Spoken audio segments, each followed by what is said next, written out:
Hello and welcome to the Skiing Show. I'm Tord Nilsson and this is the show that has more white powder than Scarface, but slightly less guns.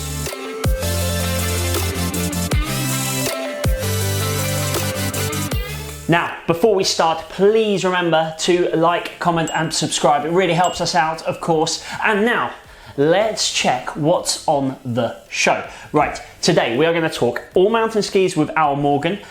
We're going to check out Jerry of the Day and Send of the Day. There is no ski racing this week with Ed Drake because he's washing his hair, or there's no ski racing, or he's probably conditioning those lovely blonde locks. Anyway, let's start with snow around the world in 80 seconds. Let's go. Starting in the Southern Hemisphere, it is looking like October is definitely going to be the last month for the Australian ski areas. They have pretty much all shut after the first weekend. Heading over to New Zealand, they have experienced one of the biggest snowstorms of October in recent history, but Treble Cone and Coronet Peak had already closed. Cadrona, Mount Hutt and Whakapapa on the North Island look like the only options. Let's head up to the European ski season, which is kicking off with several resorts in the Alps that are open, and the Finnish guys are opening up too. Austria, there are 5 resorts open at the moment, and conditions are pretty good, to be honest, especially in Hintertux, where they've got 13 kilometres of runs open to the public, which is amazing. Head over to Switzerland. The only resort that you can ski in is in Zermatt, but this is really good because they have got the first ever cross-border World Cup downhill ski race at the end of the month, so they need a really solid snow, base. That's the one. Right, in France, Les Deux Alpes and Tignes are open. No, they're not. They're opening next weekend. But there's plenty of snow over 1,500 metres. And as mentioned, Finland are opening their 7-month season with Levi and Ruka. Now, the crazy thing is that Levi have claimed that they're making a glacier. No idea how that's going to work, but more information when we know it. Let's head over the pond to North America, where the battle to be the first ski area is hotting up, pardon the pun. Usually it's a high Colorado ski resort that opens in the middle of this month. Let's see who it is, and that's done. Thank you very much. Quick one, that if you are heading anywhere this weekend, head over to the National Snow Show up at the NEC, where I will be hosting the skills cabin, talking about lots of ski equipment, how to become a ski instructor, how to plan your holiday, etc. with the sponsors Crystal. There's also loads going on the main stage that is hosted by Shemi Alcott. Look, there's loads to do. Head over there if you can. If you see me, say hello. Always nice to see you. What else is going on? Well, there's loads of ski movies coming out at the moment, so make sure to check out. I know Legs of Steel are coming out with loads of them. Matchstick Productions are coming out with theirs. Warren Miller's coming out. Loads out there. We'll link below because and tell me which one you like. Which one do you like? Anyway, let's head over to Al Morgan. Ski technology keeps on changing, and there's always a different ski and a different technology. It can be quite difficult to understand, but thankfully we have the answer. We have the fountain of ski knowledge, the Yoda of ski equipment, and a man who apparently uses a ski edge to shave every morning. It's, of course, Al Morgan from skikitinfo.com. Al, welcome back. Good to see you, my friend. You say to me, don't laugh at the intros every time, and honestly, brilliant, thanks. I'm good, thanks. How are you? I'm brilliant. We're going to talk skiing, and specifically, we're going to go for quite a big topic today, which is all mountain skis, which you have split into 2 sub-genres. Is that fair to say? That's fair. Yeah. And you know what? All mountain is a chunky segment for good reason. Because it's the biggest selling segment in skis. What does all mountain mean? I mean, it depends where you live, which side of the pond you're on. In North America, it might be a 96, 100 mil ski. If you're in Austria, it might be something that's 76 mil underfoot. You know, there's a huge spread, not just in waist widths, but what people are looking for in an all mountain and what all mountain means to them. It might be more piece specific. It might be something for a bit more soft snow. And that's why we've split our creme de la creme into sub 90 widths and then 90 plus. Yeah. Perfect. And So, what do we want to start with? Should we start with sub 90 or? Oh no, let's start with honourable mentions. Yeah, You have got a top three for both, albeit not in yeah, an order because Al breaks my rules constantly. yeah. But Thank as you. usual, you do have some honourable mentions, which has not gotten into the top three. What's the first one? I thought, what does anybody need in the world at the minute? So I thought, let's look at some really expensive skis. I didn't, but we were just chatting about these skis because they are expensive, but for good reason. I'm not going to go into them in massive detail. People can go and look at these skis if they want. One's been around for a while, and I have to mention it because it's amazing how many people talk to me about this ski. So it's a Volkel Deacon V-Works. It is the all singing, all dancing 84 millimeter underfoot Deacon ski. It's what they kind of test bedded all of their tech for those skis in it, and it's just incredible. Have a look at it. It's £1,150, so it is on the upper end. You think that's high? Just wait. But it's a sublimely beautiful ski. Now, if you want to get some of that shaping and that width, they do a Deacon 84, and I love that ski. It's a lot less money, and I think it looks cool in that colorway, in that blue green. But yeah, that Deacon V-Wix is, anybody that gets on it just waxes lyrical about it. And then the other one, if you thought £1,150 was a lot, is £1,320.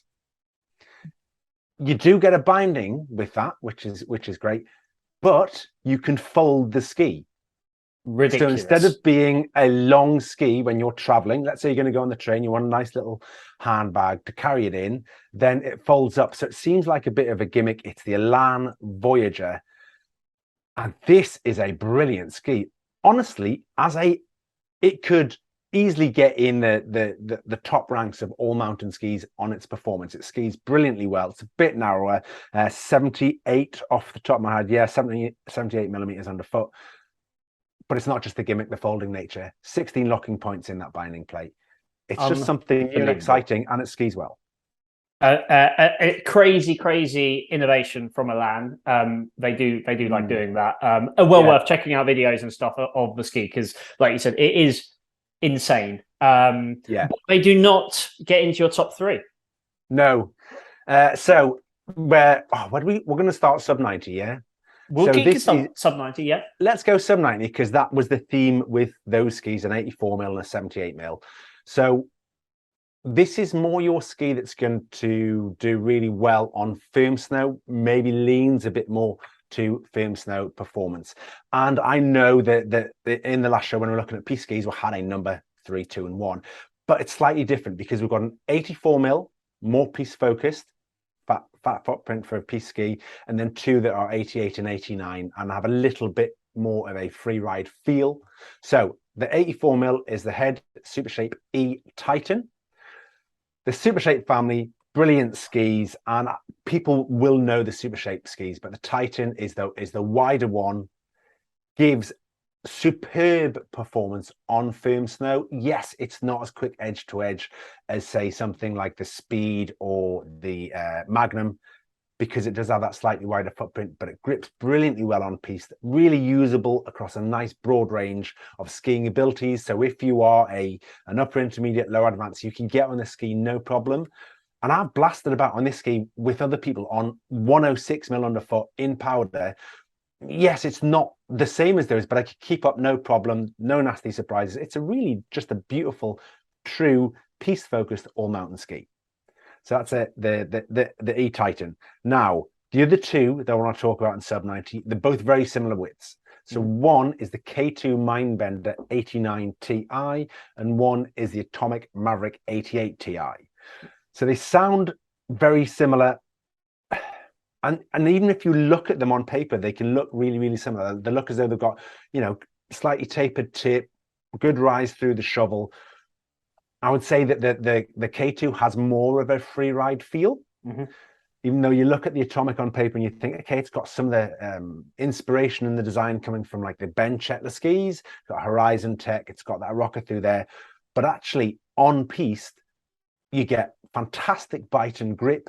And then when you go off the sides, so this is a great ski for somebody who's going to ski, let's say 60, maybe 70% of their time on piste and do bits off the side. The beauty in this ski and where it's slightly different to the Mindbender is it feels really light and nimble on your feet. So you feel like you can just pick it up and throw it about. Yeah, it's just a really, I think the thing that really surprised me that was super enjoyable about it was that on snow performance mixed with that versatility to go off the side. Yeah. The Mindbender is quite similar, but it's quite a different construction. With the Atomic, got a poplar wood core, same in all their Maverick and Maiden skis, and then you've got metal in there. With the Mindbender, it's an aspen and maple wood core, so we've got different core construction in there, and then we've got a really profiled metal layer sitting above the core Titanal Y-beam, so it's down the sides of the ski in the forebody, and then full width underfoot, and then down just through the center in the tail. So you've got that bite and grip into the turn at the start. You've got loads of power underfoot, and then a fantastic kind of just smooth energy and release out the tail. And one thing I wrote when I was testing this ski was, I don't know what K2 have been drinking, but I want some. Because the flex pattern that they have on their skis at the minute in recent seasons is an utter delight. And it honestly, just, I don't know what they're doing, but it's really, really working. And it's worth just mentioning about flex. Sometimes you get skis where they've got quite a stiff portion in the front, really soft tip and tail. Sometimes it can work really well like that. Sometimes it can be a bit misjudged, but you just get a fantastic bend through the ski. So by tilting it, putting more edge pressure on, you can make it do a tighter turn if you want. But you've got a really fantastic lift through the forebody in the ski. So if you do want to go off the sides, you do want to do a bit more soft snow performance, a bit more soft snow skiing, but maybe you're lacking a bit of confidence, something like that, and specifically the K2 Mindbender 89 Ti can help. So the head comes with a binding on it, but with the K2 and the Atomic, so the K2 is 565 pounds, and the Atomic's about 600 pounds. You have to factor in a binding to both of those skis. So that's something to be aware of. And then the other three skis, the wider ones that we're talking about, these prices are all without a binding as well. All without a binding, and all over 90 underfoot. All 90 or over. Yeah. So we got up to 89 on the other one. So for these, now I've got one that works brilliantly well for somebody who's an intermediate level skier. They want something that's going to be nice and easy, grippy, manageable on piste, but is going to help them off piste. So that's the Scott Pure Free. It's a new ski from them. So retail, actually, this is fantastic value as well. £510 without a binding. Yeah. When if somebody's going to go and look at this ski on paper, so the length that we were skiing it in, a 177, it had a 19-meter turn radius. So you think it's going to want to go really fast and do bigger rocks? No, not at all. It's really manageable in softer turns. So the other skis that we've spoken of have a lot more metal in them. This is essentially a binding mount plate. This has a metal plate under the binding area, but the rest of it is a poplar wood core and fiberglass. So it's a relatively forgiving construction. So for that intermediate skier that wants to develop their off-piste skiing, get into it, maybe they're a bit nervous, they don't want something that's going to be too much, it's a really, really good choice. Yeah, and I think that's really important what you said there with the metal. So that people know, when it says TI in the name, that means that there is a fair bit of metal within the ski, doesn't it? Yeah. It's normally an alloy called Titanal, which is a branded alloy, and it works brilliantly well in skis. It absorbs vibrations, so it keeps skis smooth and damp. And one of the skis I'm going to talk about now is really damp because of this. If you put too much in it, it can be too heavy, be too much for some people. And if you put it under the binding, it gives you a bit of punch underfoot, which is great, keeps the ski from twisting so much in the middle of the ski, and it helps all of these skis. When we're talking about flat mount, what we mean is you drill a hole into the ski and you use tapping screws and screw the binding into the wood. So if you've got a metal plate in there, it can just help with binding screw retention. And that's essentially what we say on that Pure Free. Yeah. So the other two were a bit fatter. So these are both 96 mil underfoot. One is from the Salomon stable, and one is from Faction. So Okay. Salomon, everybody will know, they came out, or everybody know the brand, they came out with a range called Stance. Mm-hmm. And these have been out for 3 seasons. What are we now? 22, 23. So 3 seasons. And they had a really different feel, really different from the skis that they were replacing. So we've got wood core, layers of metal in there, big chunky layers of metal. And then on top of the core, so here we're looking at the Stance 96. There's a cutout window above, and they use their CFX superfiber in there. Wow. And just an incredibly damped ski. And you may think, okay, well, then I'm going to lose some snow sensation. Mm-hmm. And this is the magic here. They are so confidence inspiring. You found that the wide footprint meant you could go off the sides, and when it's that horrible breakable crust, when it's that really lumpy cruddy stuff, when people can get a bit nervous, this ski was so sure-footed, you just want to go and attack it. It was an absolute joy, but you didn't lose that sensitivity to feel what was going on underfoot. And that's awesome. That was the real beauty. Yeah, it is awesome. So it's a little bit higher price point, £630 without the binding, but it is a bigger ski. Yeah, it's not the lightest.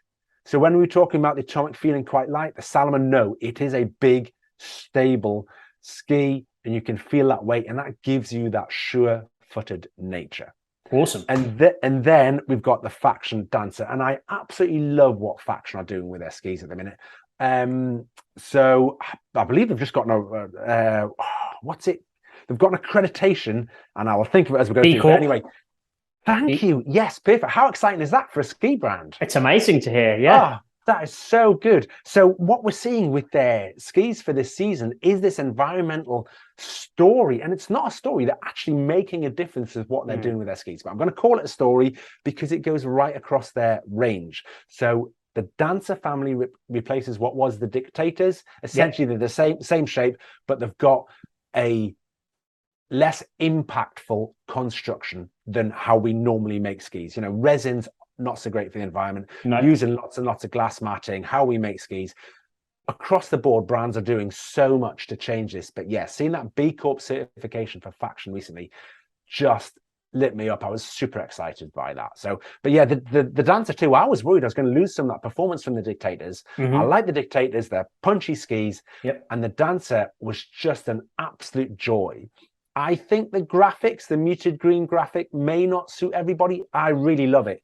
In the sunshine, on the mountain, I think it looks stunning, but I get it may not suit everybody. A bit like the K2. The K2 Mindbender looks like a chameleon has sat on an army personnel's jacket. It's this weird kind of, tiger green camo. Anyway, have a look at it. It works really well. Don't think it'll suit everybody. It works really well. But the Dancer, again, has this beautiful sheen on it, that fantastic green graphic. It just, again, brilliant snow feel, surprising grip for something that was 96. The fact that it's better for the planet than the older construction is only a positive thing. I was a real fan. I wasn't sure how I was going to get on with that Dancer 2, and it is absolutely beautiful. So if you are a advanced level skier, you get on it really, really well. I think you'll need to be a slightly better skier to get on the Salomon to get the most out of it. But maybe you don't have that aggression. Maybe you ski at a bit of a slower speed. Then that Dancer 2 is fantastic. Now, I'm going to put you on the spot because we've got to pick one. I think I know which one it's going to be. But whilst you think, I also just want to reiterate with the B Corp situation that the B Corp is really difficult to get. That certification is incredibly difficult. I have a friend of mine's company, Duostone. Link it there. This is where they have done B Corp as well. Yeah, and what Rory's done with that is just absolutely fantastic. Absolutely. And yeah, I'm into paddle sports, and that's cool. And I used to do stuff with Rory years ago, completely separate to what he does with Duostone. I love what they do. Their life shorts. Oh man! Anyway, that's another matter. That is another matter, but we will link to him because B Corp stuff. Yeah, and Rory is a legend, which is a totally different line of work. But give me one ski. Come on, you got to have a favourite out of those.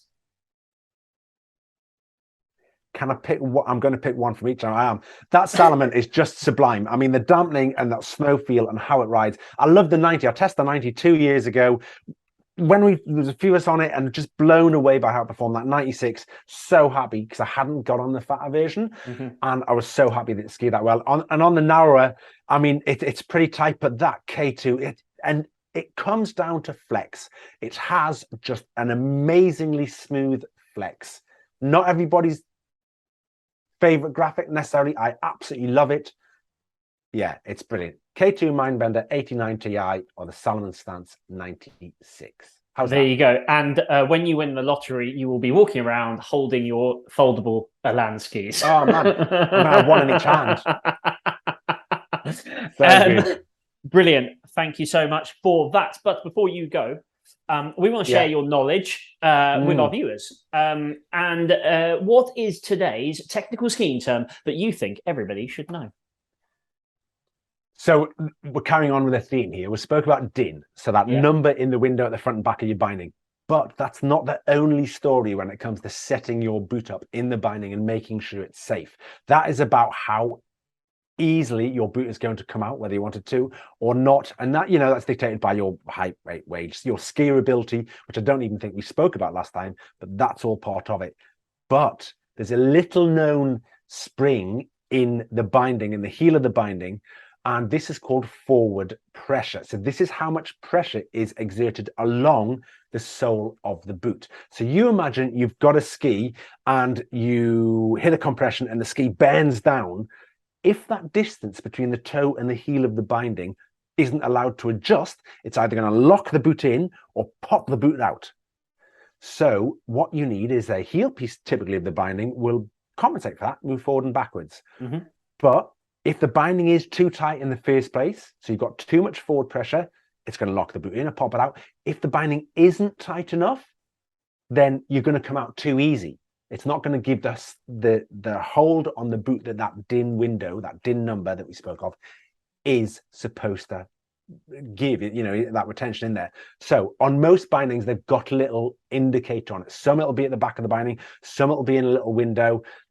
Some it could be a little tooth run. There's lots of different ways to set it, and it's not the. So if we look at for example, that makes Rossignol and Dynastar bindings, it's not the same indicator on all of their bindings, so you do have to know what you're doing. So when you're going to go and set your binding up on your boot, don't think it's just about that DIN setting. Ideally, go to an expert, go to a shop, let them set it up. It will make your skiing safety much better than if you just try and wing it. Absolutely. And we both have training all the time on different bindings because brands change it all the time. Myself for Marker, you for everything, because you are the god of all ski equipment, as we know. But so the term is forward pressure. Forward pressure. Like Al says, go to your local ski shop and let them do it, because they are going to be much better than you are. And talk to them about your skiing, and it could be that then your DIN gets reassessed, but they can look at the whole thing. Take your boot along, take your skis along. If you're not sure, if something's changed, they can just look at it all for you. Exactly. Al, thank you so much once again. For more information, obviously head over to skikitinfo.com, where Al reviews lots and lots of skis in lots and lots more detail. Al, thank you very much, and we'll see you next time. Oh my God. Slow down just a bit. Oh! Oh! Oh!